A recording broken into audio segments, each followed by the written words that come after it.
বন্ধুরা, আজকে হচ্ছে পাবদা মাছ রান্না করব আলু বেগুন দিয়ে। পাবদা মাছগুলো ধুয়ে লবণ হলুদ মাখিয়ে নিয়েছি। এখানে বেগুন আলু কেটে নিয়েছি, কটা কাঁচা লঙ্কা সরষের তেল বসিয়ে দিয়েছি। মাছগুলোকে ভেজে নিয়ে বেগুন আলুগুলোকে ভাজবো, তারপরে মশলাটা করবো। বন্ধুরা, এখানে একটা মশলা করে নিয়েছি। এর মধ্যে একটা টমেটো, জিরার গুঁড়ো, আদা, কাঁচা লঙ্কা, এটা দিয়ে এই মশলাটা করছি। আর এখানে একটু একটু গুঁড়া মশলা নিয়েছি, লাল লঙ্কার গুঁড়ো, কাশ্মীরি লঙ্কার গুঁড়ো, ধনের গুঁড়ো আর মিট মশলার গুঁড়ো। বন্ধুরা, ফোড়নে নিয়েছি কয়েকটা শুকনো লঙ্কা, একটা বড় হচ্ছে এলাচ আর কয়েকটা দারচিনি, বড় এলাচ, দারচিনি আর একটু কালো জিরা, কয়েকটা জিরা।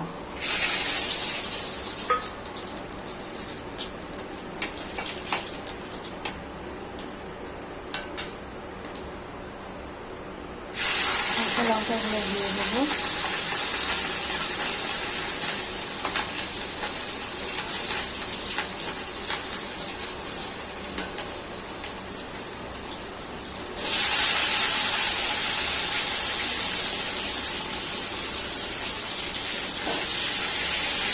পোস্ত দিয়ে তো খাওয়াই হয় বন্ধুরা, শুধু পোস্ত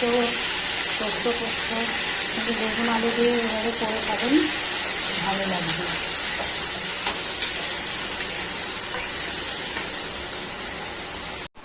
মাছগুলো আমার ভাজা হয়ে গেছে বন্ধুরা। এখন হচ্ছে এখানে দেবো হলুদ, দেবো লবণ আর এই গুঁড়ো মশলাগুলো এগুলো অ্যাড করবো।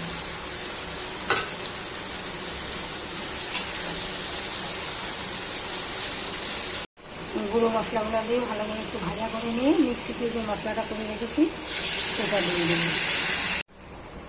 এর মধ্যে অল্প গরম মশলার গুঁড়ো দেব।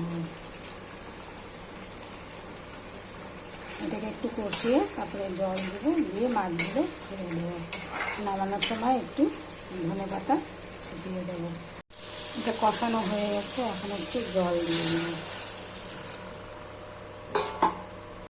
ঝোলটা ফুটে গেছে, এখন হচ্ছে মাছগুলো দিয়ে দেবো।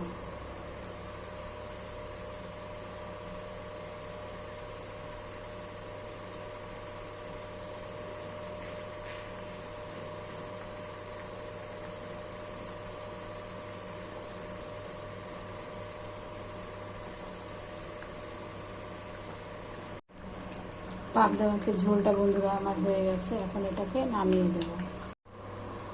এই যে বন্ধুরা, আমার ঝোলটা হয়ে গেছে, উপর দিয়ে একটু ধনেপাতা ছিটিয়ে দেবো।